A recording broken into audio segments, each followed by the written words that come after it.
So how are we doing today? Good. Good, great, excellent, spectacular. I love it. You know, that question is such a litmus test to me.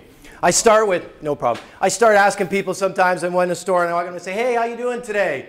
And the response I get is, well, I'm still breathing. Really?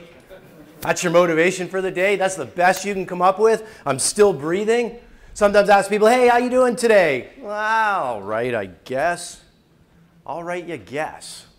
You know me, whenever somebody asks me how I'm doing, I'm like him. I'm spectacular. I'm excellent. I'm awesome. I'm outrageous. I'm anything that says, hey, you know what? I got a realistic view of why you're asking me how I am. You don't care, right?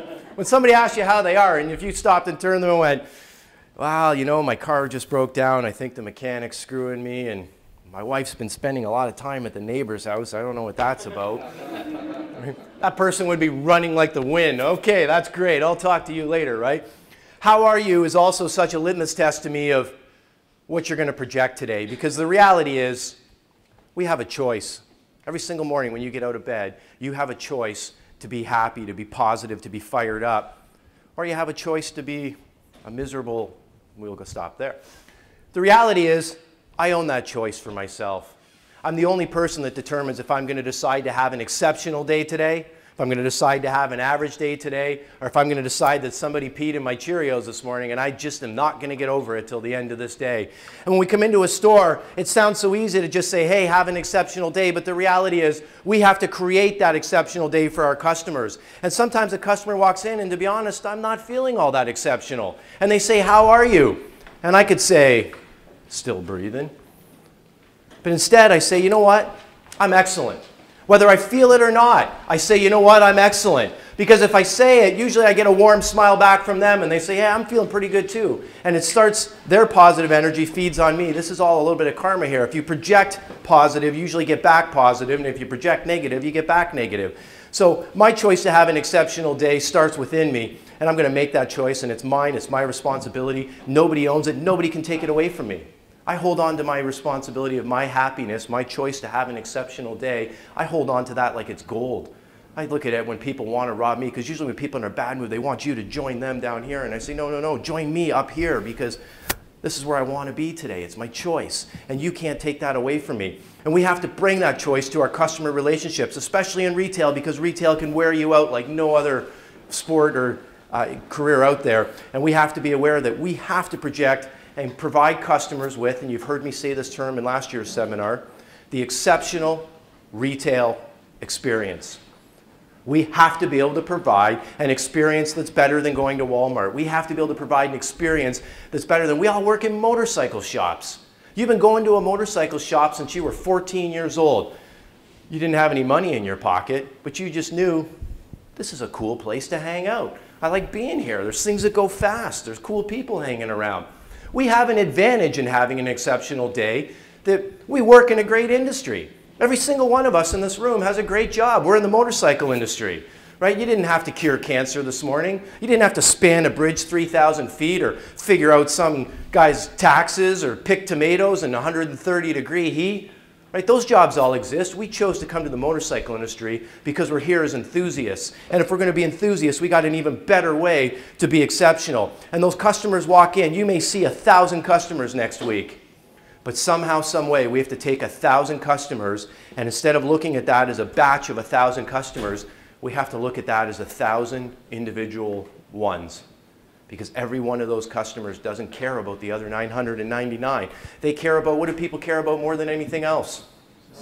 Enough about you. Let's talk more about me, right? I want your attention. I want to feel like I'm the most special person that ever walked in your store. If you don't know what an exceptional retail experience looks like, go to the mall.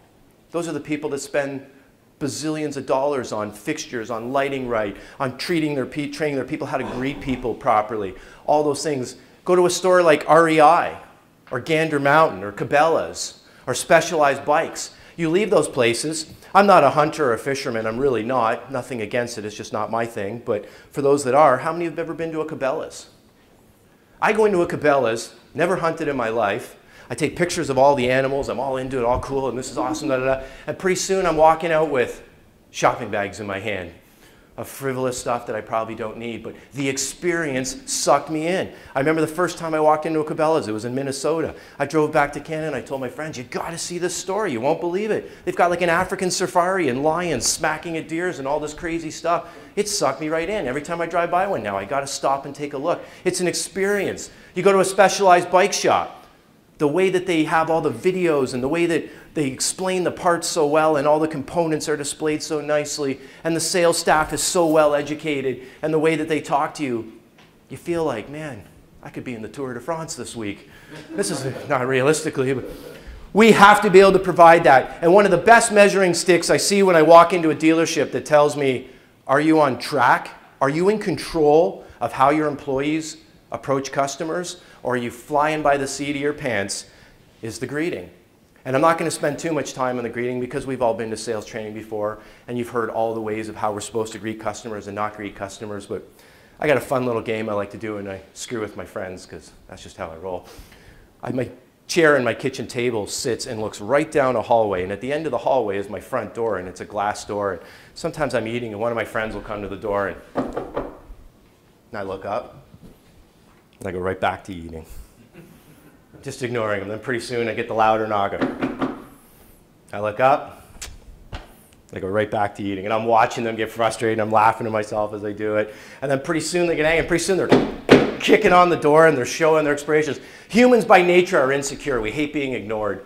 We hate when somebody doesn't acknowledge us. We hate when we're right there and why won't you just look up? And yet how many times do I walk into a motorcycle shop and the kid's behind the counter, he's on his cell phone doing his thing, whatever, and he just kind of looks up and goes right back to what he's doing. It's no different than when I'm sitting at my kitchen table. The greeting has to work just like it works in your house. We think when we're in a motorcycle shop, suddenly the rules are different and what's acceptable in normal society doesn't apply to us. If it doesn't work in normal society, if it's not how you greet someone when they come to your house, why would you greet them that way when you welcome them to your business? If I got up from my kitchen table and walked up and answered the door to my friend and said, yeah, can I help you? Is that going to work? Is that how you greet a friend at the door? Right? The goal when we greet somebody is about, can you make a friend in less than a minute?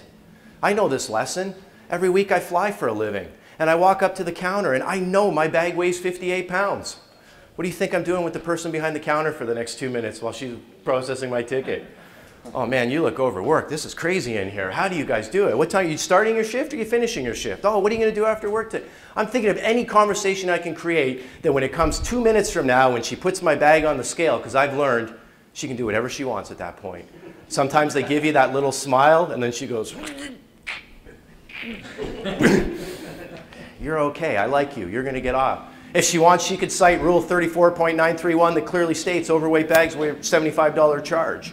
Right? Friendship. Can you make a friend in a minute? Can I help you? Doesn't do it. What did we learn last year? What do we do when someone says, can I help you in our store? Exactly. We knee them in the groin as hard as we can, and then when they're down the ground, they say, dude, what'd you do that for?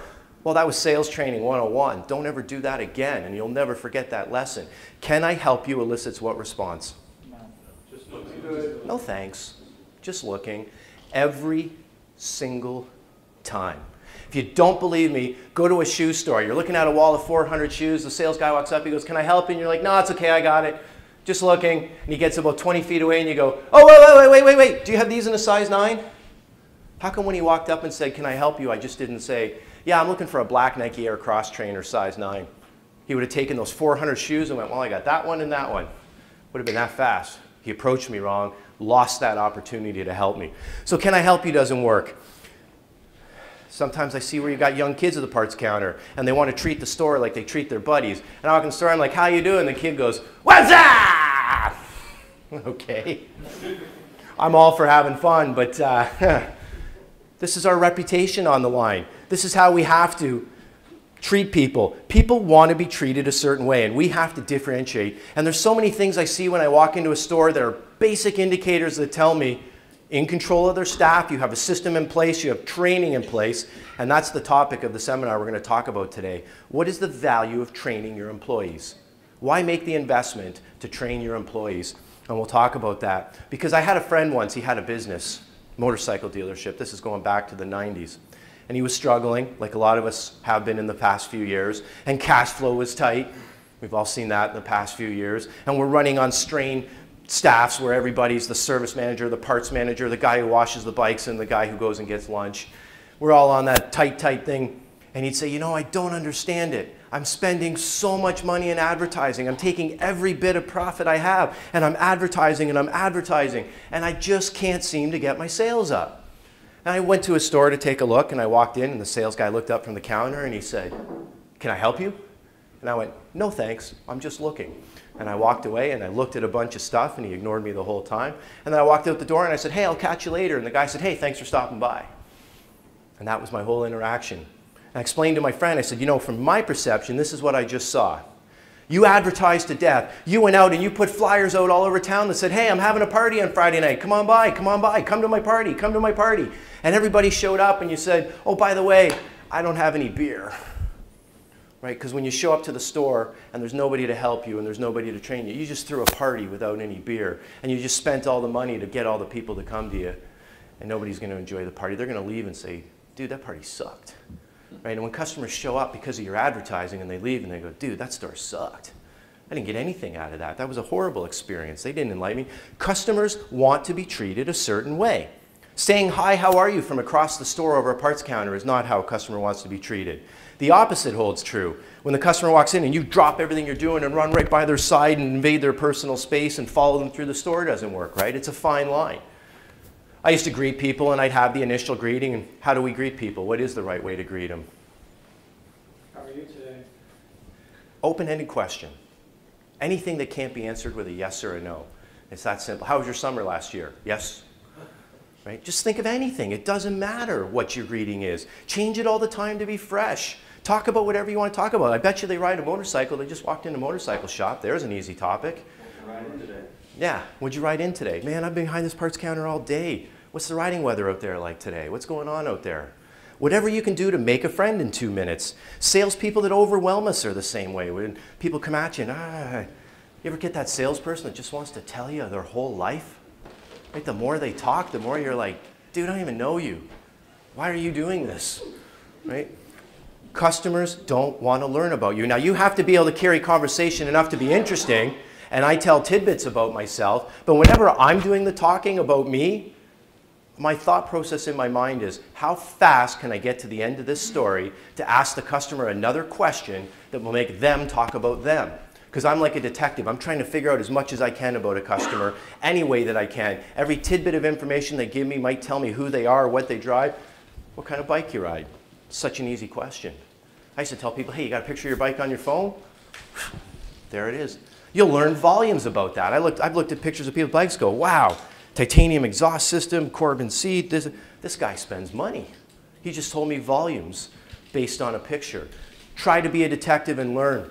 I walk into stores sometimes and I see all the salesmen congregated in one spot. I don't know what it is about a magnet with sales guys that they always want to be in the same place. Same with parts kids. You walk in the store and yeah, you might have 10 employees, but they're all in that corner right there, and two-thirds of the store is sitting wide open.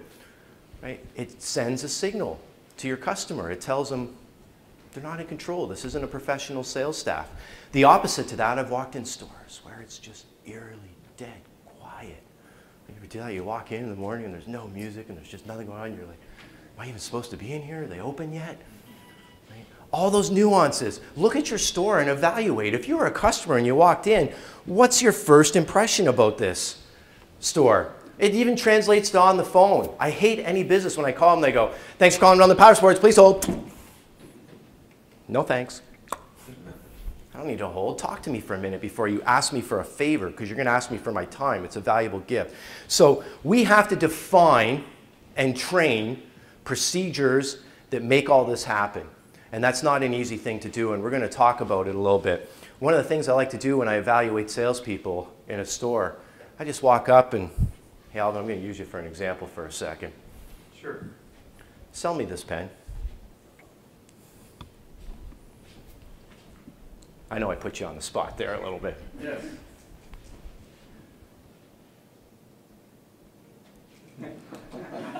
Well, let's all help them. Let's sell me a pen. Who wants to jump in on It's this? 100% full. It's a blue color, so when you copy it, it's now going to be black.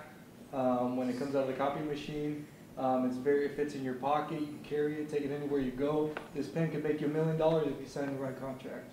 It's a smooth roller. You don't have to apply so much pressure. Minimizes hand fatigue. What were you looking to use the pen for? Oh, there it is.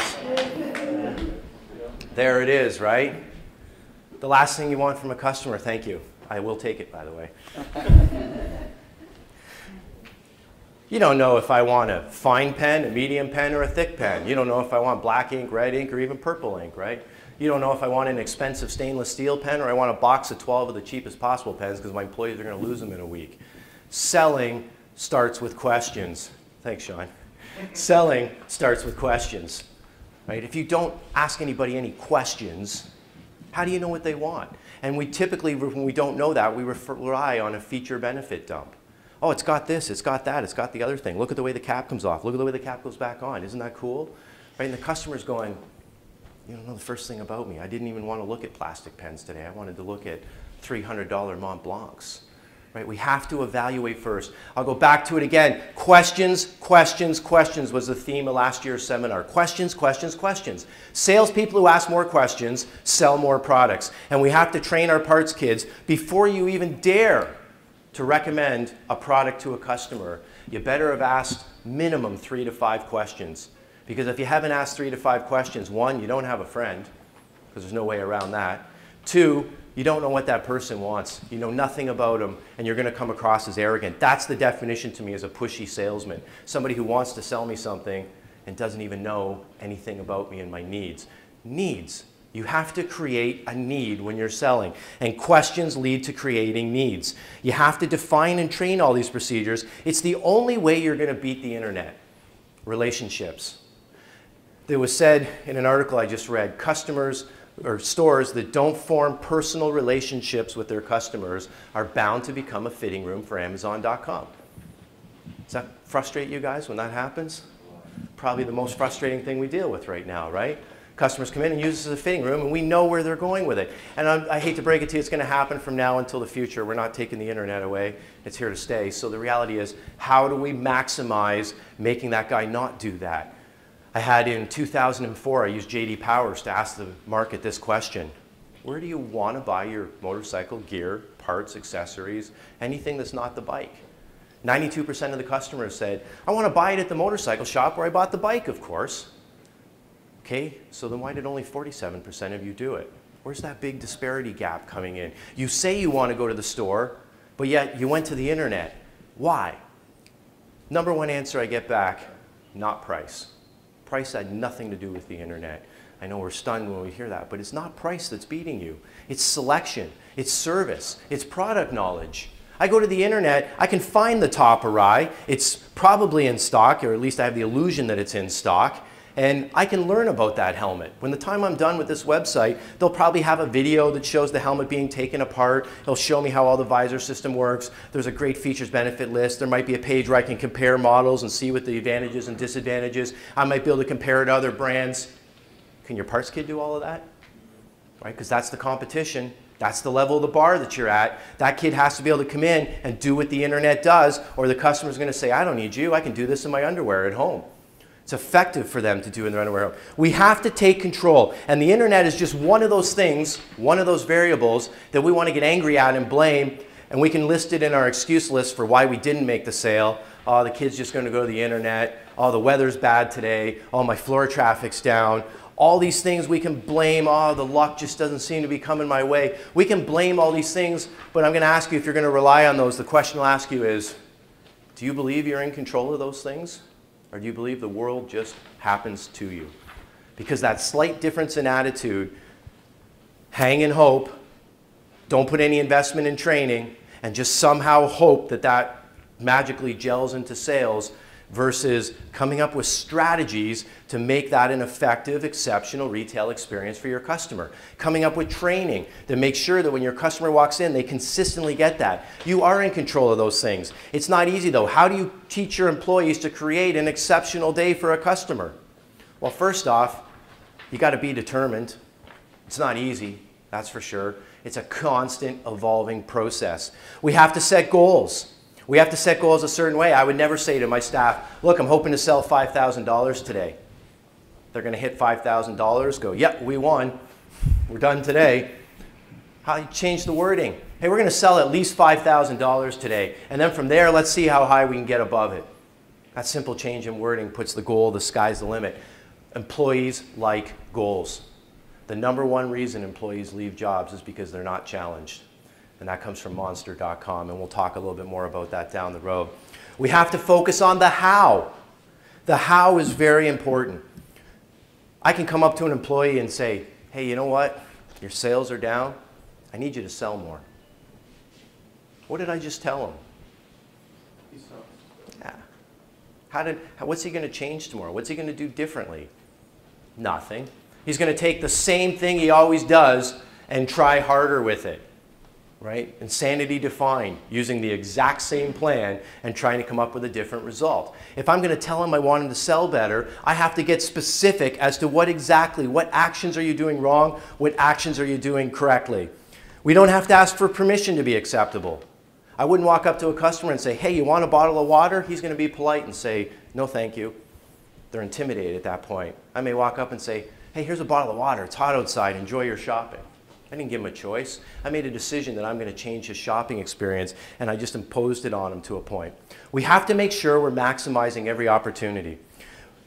When your customer leaves your store, evaluate yourself. How well did I do in providing them an exceptional retail experience? Put yourself in their shoes and go, was that a pleasant? Did they have fun? Did they learn something while they're at their store? Ask yourself, did I get the customer's contact information? As simple as that is, we should be capturing every customer that comes through our door. When that guy comes through the next time, he should get a, hey Norm, how's that CBR treating you? Doesn't that change the world when you address somebody by their name? Your level of relationship when you can address someone by their name goes from here to about here instantly. It changes how people react to you. If you don't believe me, next time you're at McDonald's, turn to the girl at the counter, read her name tag and go, hey Stephanie, I'd like a Big Mac and a large fry. As soon as you say, hey Stephanie, you watch her for her dismal, I've seen 1,000 customer day voice go. Immediately, it's like a tractor beam. Her eyes come up and onto you. Using someone's name builds a relationship. Having something in common with somebody builds a relationship. How do you know if you have something in common with somebody? We're back to our, sorry, go ahead. Questions. Exactly. I like this crowd. This is the advanced group. How many people here have ever driven a Chevy? How many people here have ever driven a Ford? Okay, now laugh at the Chevy people. Okay? How many people have ever driven a Ford and been to Las Vegas? Still got a pretty good memory. How many people have driven a Ford, been to Las Vegas, and eaten at a Ruth Chris Steakhouse? How many people have driven a Ford, been to Las Vegas, eaten at a Ruth Chris Steakhouse, and seen a Cirque du Soleil show? Yeah, we still got about 1/3 of the hands up in the audience. I got a lot in common with you people. Right? We could talk for an hour now. We could talk about Fords, and when that wears out, we could talk about Vegas, and when that wears out, we could talk about Cirque du Soleil. And when that wears out, we'll go have a big chunk of meat at Ruth Chris, and we'll talk again. Right? I'm on common ground with you just because I asked you the right questions, found out something we have in common, and started a relationship from that point. And it may not be motorcycles. We could be talking about anything at that point, as long as it's common ground. My goal in selling is to make a friend. It's a fun little exercise because you realize pretty quickly that I have more in common with more people than I realized. And I can't tell you how many times I've had a frustrating customer and I'll just keep talking about stuff, and one day I come to find out, oh wow, you skydive? I've been skydiving. And pretty soon a customer I had trouble making conversation with, I'm having a great conversation with, and the level just went up. We have to pay attention to customers, but that action starts right from the top. I always say, your actions speak so loud, I can't hear your words. And that holds true in everything we do in life. Your action speaks so loud, I can't hear your words. If you're asking your employees to walk the walk, I got to ask you, are you walking the walk? Because that shows more than anything else. And I get owners that the employees are at, it's like your dad. Do it this way. But Dad, you don't do that. Well, I'm your dad. I don't have to answer to you. And you can take that attitude if you want in your store, but as soon as your back is turned, the employees go, he does it, I'm doing it. It's just that simple. People lead from above. Usually when I walk into a store and it's a cluttered mess in the store, the first place I check is the owner's office. I'll bet you 9 out of 10 times the owner's office is as cluttered as the store. And when I walk in a store and I see a very neat, very organized store, and I walk in the manager's offices, usually they're pretty neat and organized. It tells me they're setting the tone. I used to be a manager for United Parcel Service years ago, industrial engineering, and I had a supervisor work for me named Steve Miner. And I started as an employee for him, but long story short, Steve, quitting time wasn't 9 o'clock. Quitting time was 9 o'clock, we do a walk around the store. In this case, it was a warehouse. And if everything's acceptable, we all go home. And if stuff needs cleaning, we stay and clean it. What do you think the employees were doing at 8:30? They're checking themselves. I got plans tonight. It's Friday night. I ain't hanging around another half an hour because we got issues with the warehouse. I want to get this done now while I'm being paid for it so I can get out of here when 9 o'clock hits. I remember the first time it happened to me, because in UPS the rule is you never put boxes on the floor. Never, never. Boxes on the floor don't have a location. Boxes in a shelf, we know it's in 23B. Boxes on the floor, it's somewhere in a 4 million square foot warehouse on the floor, and that's what happens when you call and you go, where's my UPS box? There's the answer. Somebody put it on a floor, and it's in no man's land in the system. And Steve walk up and say, do you know what's in that box? Well, of course I don't. It's a closed box. It belongs to a customer. So for all you know, that could be someone's grandmother in a urn. I guess. Well, will you get Granny off the floor, please? You don't even know her to disrespect her like that. Right? Okay. Granny's in 23B. More importantly, though, that was an immediate correctable action, because some training happens over time in training programs. Some training happens in your coaching skills, and that's a coaching skill when he's on the floor constantly in touch with what's going on. And when I know from that point forward, anytime I leave a box on the floor, it means my leave time that day is 9:10 and not 9 o'clock. And once that's established, and once I see the other employees are all living by those rules, well, that's the path of least resistance for me now, is to play by the rules. So set those tones, but it starts from the very, very top, and it starts with recognizing when immediate attention is required and when we have to get into long-term training with our staff. And sometimes enthusiasm in that is hard because we're the boss, right? Sometimes you want to go, hey, I know I'm not doing it right, but I'm the boss. My name's on the front of the store. Deal with it. You can take that attitude, but your enthusiasm has to say, you know what, if I slack, it's going to carry through the group and everybody's going to slack. Sometimes enthusiasm's hard to find, even when something's fun. I started with saying, hey, we're all lucky. We work in the motorcycle industry. This should be a fun job. And it should be. But that was before we dealt with 4,000 customers who just wore us down and were frustrated, and we just don't seem to have that same energy we had on that first day of work. I compare it to how many people you hear go away for the 4th of July. I go to a little place called Sawwell Beach sometimes. They have a big fireworks and a parade and this whole big thing. And I've been going there since I was knee-high to a grasshopper.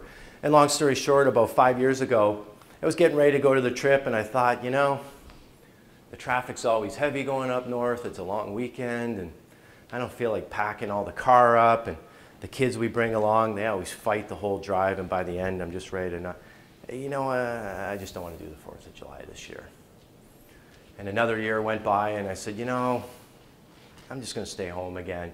And 3 years went by, and pretty soon, I'm not doing anything for the 4th of July anymore. I'm being a lazy bump on a log on my couch at home. And at the last minute, I turned to my wife and I said, you know what, we got to go away. Let's get in the car and let's just go and do this.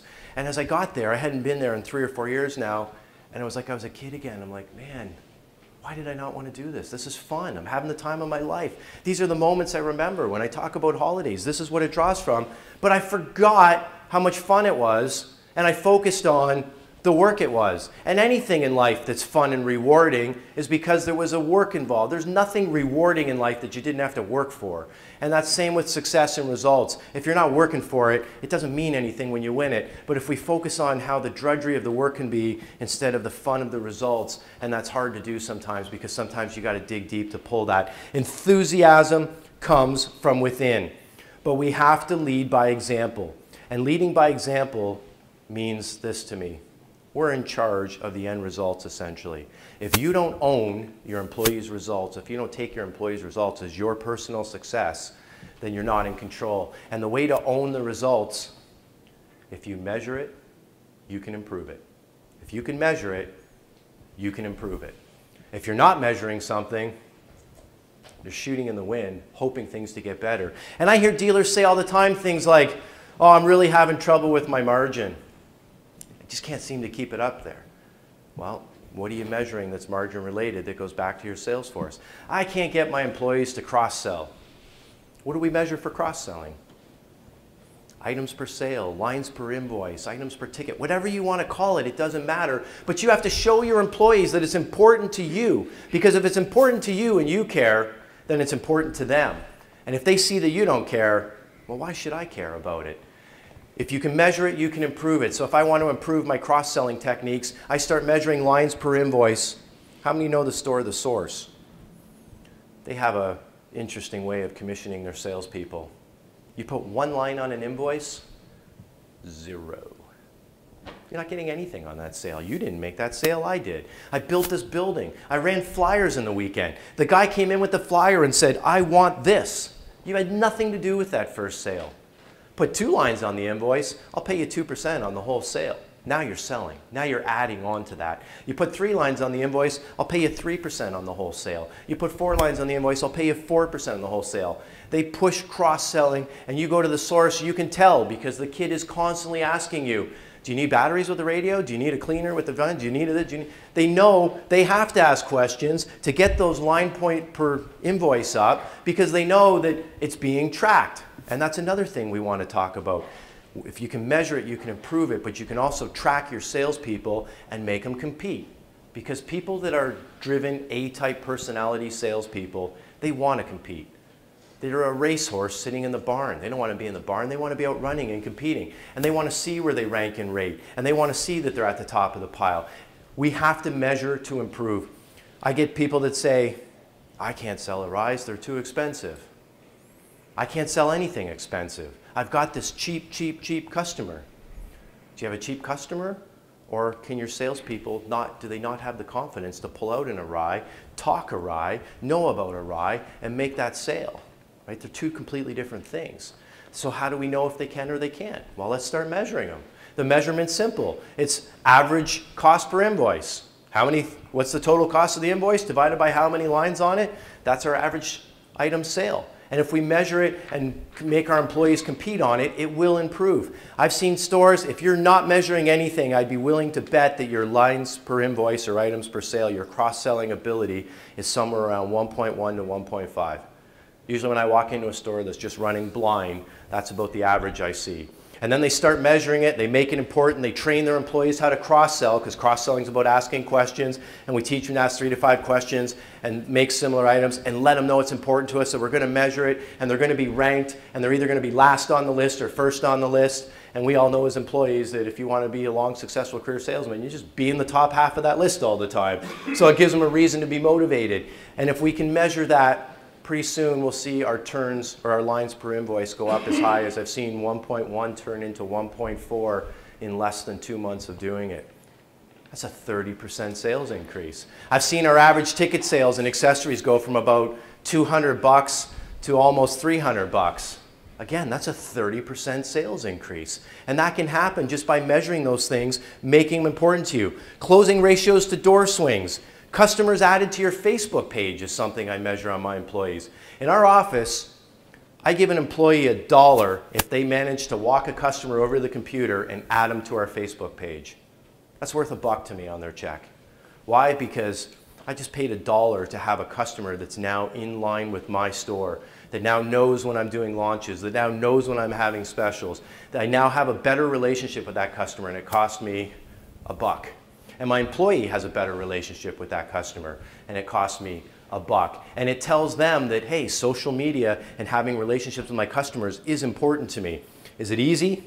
Of course not. If it was, everyone would be doing it. But we have to make sure that we're teaching skills a little bit at a time. When I say that, if you want to focus on stale inventory, put a bounty on it. But all those little things have to happen a little bit at a time. How many people here like chocolate cake? I saw the smile right there go ear to ear. I love chocolate cake. So if I gave you guys all a chocolate cake right here, right now, and said, don't walk out that door until you've finished your whole chocolate cake, would you still love chocolate cake when you walked out that door? Yeah, exactly. That's how we do training though, isn't it?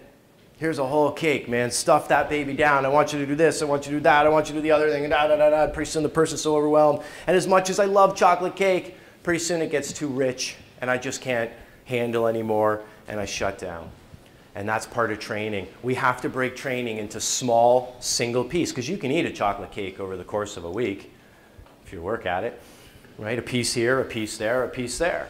But you can't eat a chocolate cake in a single day. Maybe you can. I can't eat a chocolate cake in a single day. So here's some myths that people find when they're training employees that I come across all the time. Sales training's not a vaccination. You don't show up one day, hand your employee a whole chocolate cake, tell them everything you expect, tell them everything you want to know, tell them how the store is going to run, tell them how to treat customers, and then walk away and, hey, I'm good for a year, man. He knows everything. No. I call it TLC. Teach it, learn it, coach it. It's a three-step process. You have to teach him in small bite-sized chunks. You have to check and have some type of test or confirm back that, yeah, he learned it, he knows what I'm talking about, and then we have to go out on the sales floor and I'm going to be his coach, correcting with either immediate action or talking to him afterwards. We'll talk about how to correct in a minute. So, sales training is not a vaccination. There's no such thing as natural-born salespeople. There's people that are born naturally with the gift of gab, but there's not people that understand the sales process from top to bottom. So stop looking for that employee that's like the natural, I just put him in, forget about him, and he solves everything. If you're not training, you're inviting people to your party with beer, without beer. There's no 10-step program. Hey, I'm going to give you 10 quick rules. Do these 10 things and you'll be all set and you'll be a great salesperson. Sales training's not about teaching manipulative or aggressive closing techniques. It's about teaching a needs assessment. Not teaching them what's that line at the end of the sale, or make sure before the customer leaves you wrangle them in a headlock and noogie them until they buy something. None of that stuff works. A lot of times I use sales training, people go, yeah, I hear everything you're saying. Get to the end. Get to the part where how do I close the customer? I said it last year. That's like asking me what's the best pickup line I can use tonight in the bar to make sure I meet a girl. There's no such thing. There's no shortcut. There's no 10-step process. I got to go through the introducing myself. I got to go through a greeting. I got to go through being witty, asking questions, learning about her. I have to go through qualifying, making sure she's single, making sure she's available. I have to go through all of that, finding common ground, and then, and only then, can I ask her if she wants to come out with me, right? It's a process, and there's no shortcuts on it. Sales training is not the same as product training either. Two completely separate categories. Sales training is about how do I want my store to operate. Product training is the basic knowledge we need to sell. Some other sales training myths I come across all the time. If they come, they will learn. Nope. I hate to break it to you.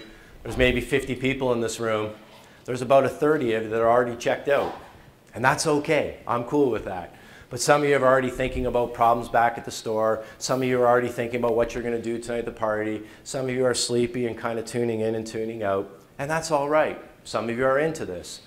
That's your personal choice. But when you put a room of people together and you get up like this and talk, you're a fool if you believe that everybody is tuned into your words. Because half the group is going to go check out somewhere, especially if you're boring, and especially if you don't realize that people can handle about 8 to 10 minute chunks of intense information. And beyond that, a lot of loose talk. Break it into 8 to 10 minute chunks. I used to play games with my employees all the time. I'd walk out to the parts counter, drop a $20 bill on the table and say, this is Stump the Chump. Anyone who can come up with a question about my product that I don't know, you've won that 20. So the kids all run to the catalog. They're finding the most obscure fact they can find about the line. You're not going to beat me in the catalog. I wrote the catalog. I know it like the back of my hand. So then they grab the jacket. They're looking for the weirdest things that they can find on the jacket to ask me about.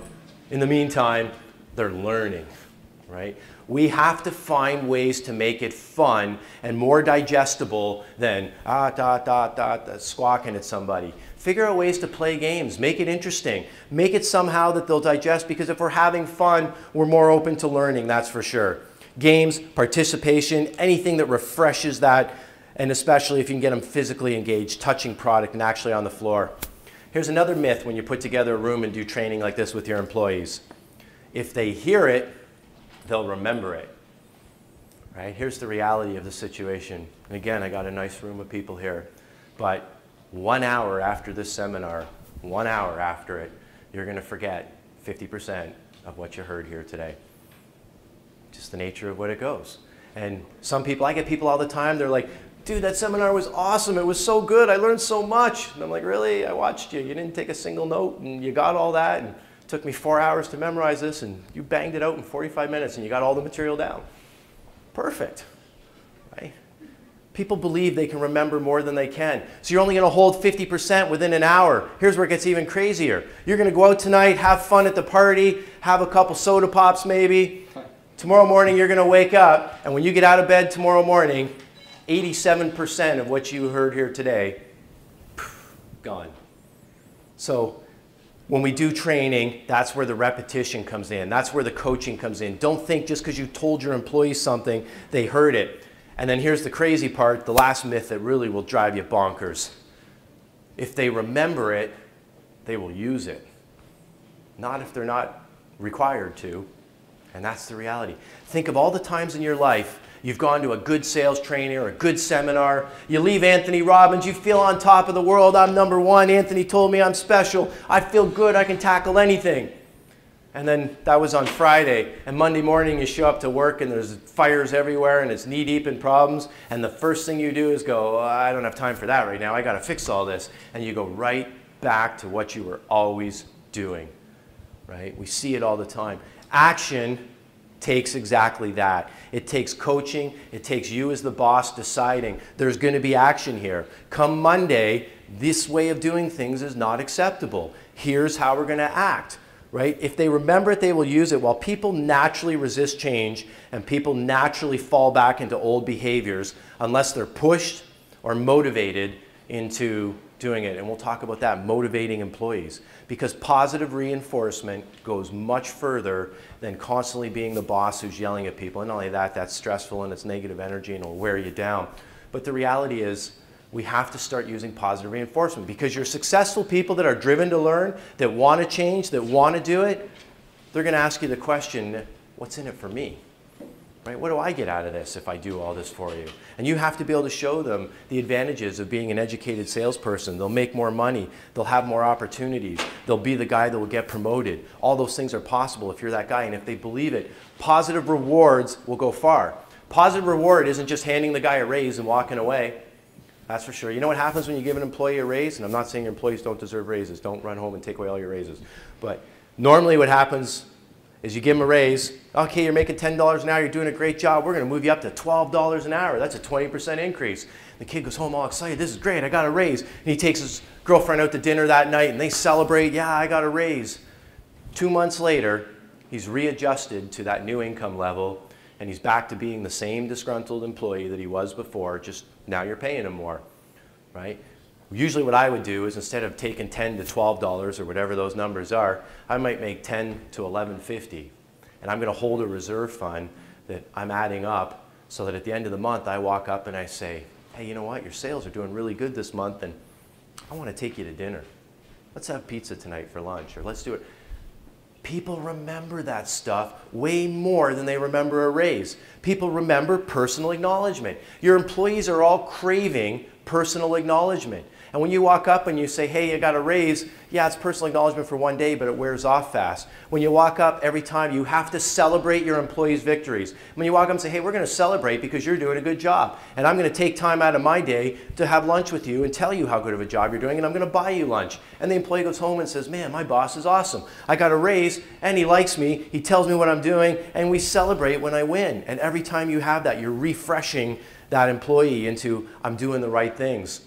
And the last myth that we're going to talk about is that sales training is an expense. I meet so many dealerships that say, I hear what you're saying about training, I just don't have the money or the time to do it. That's a choice, and it's a tough one because somehow, some way, we can't compromise on that. We have to find the money or the time to invest in training, or else you're the guy throwing the party with no beer. You'll never get ahead in traction if you can't provide an experience. So I'm going to start working on my employees. I have to watch how I do this. I call it heels or toes. Same thing works with customers, heels or toes. When I'm telling an employee something, is he on his toes listening to me? Oh yeah, I see what you're saying. Or is he defensive and backwards on his heels because I'm being too aggressive? I walk up to them and say, hey, your sales suck. I don't really think you care about your sales. You really need to really think about your job around here.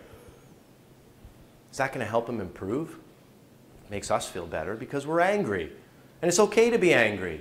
I got a guy I'm paying and he doesn't seem to see the value in having a job. I want to be angry at him. Beat a dog its whole life and tell me what kind of animal you get out of that, right? If you want to train a dog, positive reinforcement. My dog goes crazy for a little piece of cracker about that big. And he'll do anything I want at that point for that piece of cracker. Positive reinforcement. If you beat a dog its whole life, you end up in the same thing. If you're the type of person that wants to change your behaviors and all you know how to do is come in and beat your employees when they're doing something wrong, employees don't want that. I want to put them on their toes. Hey, your sales are a little off, and I know you're a pretty motivated guy. I know you want to do better, and I'm going to help you. I think where I see you can improve is cross-selling. I notice when you're talking to customers, if you ask just a few more questions, we might get some better results. 1, it gives them direction. 2, it lets them know I'm here to help them. And 3, I didn't beat them up. I told them, hey, you're a good guy. I know you want to do better. There's a difference to me between employees that are bad because they just don't care, and we'll weed them out, versus an employee who really does want to do better. I just don't know how. 2 completely different animals. I'll take an employee with no skills and a great attitude all day long over an employee with great skills and a poor attitude. Because this, I got nowhere to go.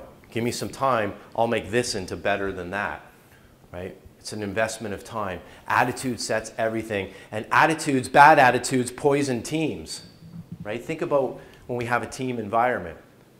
I come to work every day, I bust my hump, I do everything I can to get my sales up, my work area is the cleanest, and this guy makes the same money I do, and he's a lazy, right? How does that work over on a team?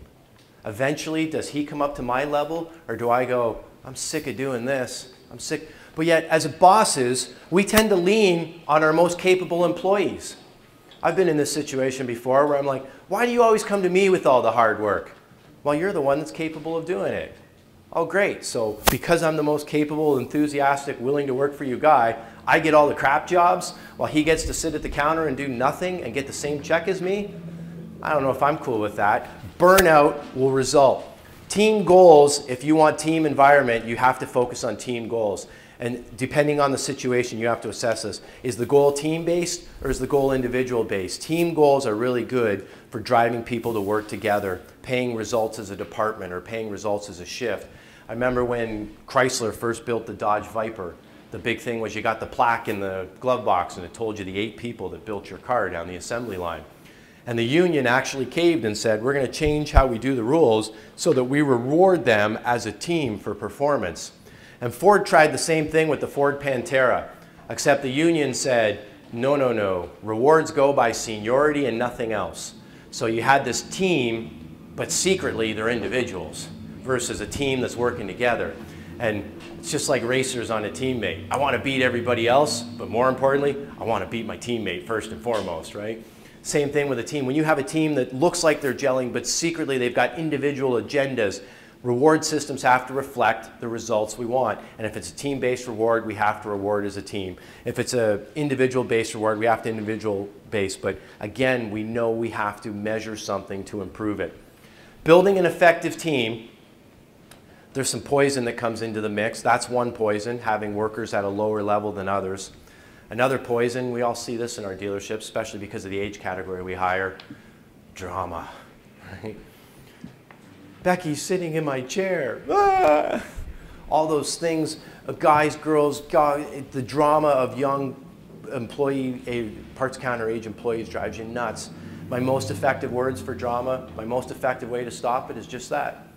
I just pull them in an office and say, I'm going to ask you guys a favor. I need you to stop it. Those 2 words are so, just stop it. I don't care what it is. Don't care what the problem is. Don't want to hear about it. It belongs outside of my business. When you're in my business, the only drama I care about is between you and a customer. The employees get along, find a way to get along. I'm not going to reward you if you're fighting. So just ask them to stop it. Drama has to be stopped. You have to regularly communicate assessments of your team's performance. That's another thing we have to do to keep people positive. I talked about career builders saying, why do people leave jobs? The job is no longer challenging was the #1 issue. Well, if I'm not challenged, it means I didn't have a measuring stick. I didn't have goals. I didn't have something to strive for. I didn't believe that what I'm doing today will make a difference in my career or my future somehow. So that's the number one reason. The second reason given at careerbuilders.com why people leave jobs is I just don't feel appreciated by my owner or my manager. I feel like I work hard and they just don't even know who I am. That's why these little things we do, coaching, letting them know that we're interested in helping them, celebrating victories, whether it's team or individual based, rewarding employees when we get the desired behaviors we want, all those things will improve your employee retention, which is one of the most expensive employee costs you have in your business. Every time an employee turns, that is a huge cost to you. You're back to square zero with training. Another reason why people leave is lack of accountability. If nobody's accountable, what's the point? Right? What am I trying to do here? Why, if there's no standards, no expectations? And the fourth most common reason why people leave a job, the fun is gone. I just don't like the job anymore. It just wears on me. Well, the fun leaves when we're the guy like me that's the 4th of July where the enthusiasm is gone. And where does the enthusiasm start from again? Right at the top. Usually when the fun's gone, it's because we're not doing anything at the top to generate a fun environment. We're not doing training that's fun. We're not having games that are fun. We're not approaching customers and having fun conversations. I love talking to customers sometimes. I go, man, I get paid to walk out and go, hey, what kind of bike you ride? Oh, cool, and talk turbos for the next hour. And that was not hour, but that was a good, fun interaction. We can have fun if the mood is right and the environment is conducive to it. So I've got a video on the web from last year for any of you that attended the seminar, because what I didn't get into is the details of how do we train an employee to cross-sell, how do we train an employee to upsell, how do we train an employee to pull out the expensive items before the non, how do we train an employee to greet. That's the Selling for Profit seminar, and it's available through Tucker Rocky. I also normally don't do book endorsements. Sorry, I'm going to reach back here, but one of my favorite books for a retail selling environment. Thank you. Paco Underhill, Why We Buy. How many have read this book? This is the guy in the 70s who coined the term ergonomics. If you've heard that term ergonomics, there's the guy that made the word up right there. He created this word in the 70s to describe a new business that he had started. And the business started at grocery stores. Believe it or not, there was a time in grocery stores where customers didn't use shopping carts. And what he figured out was, well, once your arms are full, I guess I'm done shopping. And there's the limitation to how much I can shop. So they invented the thing called the shopping cart. And people looked at it like it was the most foreign thing in the world. So they would pay employees to dress in regular clothes and walk through the store and shop and collect items and then put them back. And they just walk around all day pushing a cart. That's how abnormal a shopping cart was 40 years ago. And then he went on to study, well, if I change the tempo of the music in the store, do customers walk faster or walk slower? Think about this in Texas. It's 120 degrees outside, right? And it's 60 in here. Somewhere there's got to be a happy medium in Texas between 60 and 120, right? But so you park your car at the store and your air conditioning's on and you look at the store and you're about 200 feet from the front door and you get in the parking lot and you're walking as fast as you can and you hit the front door of the store and you're walking fast and it takes me 15 to 20 feet inside the store before my pace goes from this to this. And right about here is where I go, okay, what am I looking for? And where do we put all our best signage? Right at the door. Right, all our specials right at the door. That was a blow-by zone for me, and I'm in. How about when customers walk in your store? 85% of them are going to look right first on a 45-degree angle. There's your hot sweet spot right there, right? Why doesn't the grocery store put the soup in alphabetical order? Because you're going to go A, B, C, chicken, I'm out of here. And the mushroom and the cream of tomato and all those things never got a chance to sell. All those little nuances of the science of how your store should flow, how your traffic should flow, how your cash register line should work, how to get your employee greetings up. This is the guy that created that business. I think this should be a retail manual for anyone who owns a retail store. It's a Bible for me, and it's called Why We Buy, The Science of Shopping by Paco Underhill. The other thing I have available today, if anyone's interested, if you want to drop me a business card when you're done, My notes from this seminar, I always hand out my notes after the seminars, and you guys are welcome to have them and use them in your dealership. As well, I have my notes from my seminar last year that gives more detail on how to actually accomplish the training. So I want to thank you guys again for the most possibly greatest gift you could have given me, and that of course is your time. And hopefully we learned something today that made our time here valuable today. Thank you for coming out to the seminar.